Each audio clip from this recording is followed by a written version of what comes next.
Inilah obat Alpara yang memiliki beberapa manfaat serta kegunaan, terutama yaitu obat ini dapat digunakan untuk meringankan gejala flu seperti demam, sakit kepala, hidung tersumbat, dan bersin-bersin yang disertai batuk.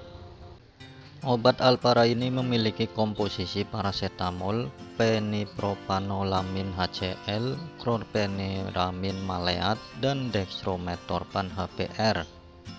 Dengan komposisi maupun kandungan tersebut, Alpara ini memiliki kegunaan serta dapat mengobati gejala flu, demam, sakit kepala, hidung tersumbat, dan bersin-bersin serta batuk.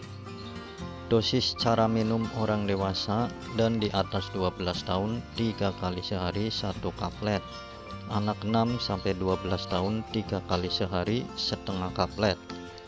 Efek samping dapat menyebabkan kantuk, jadi selama minum obat tidak boleh mengendarai kendaraan bermotor atau menjalankan mesin.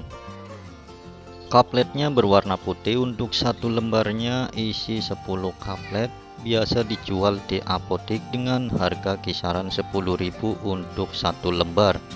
Ini sangat efektif untuk mengobati sakit kepala, bersin-bersin, batuk, dan juga demam. Jadi apabila Anda mengalami sakit kepala, batuk, serta bersin-bersin maupun hidung tersumbat dan juga demam, Anda bisa mengobatinya dengan menggunakan Alpara kaplet ini. Semoga bermanfaat. Terima kasih.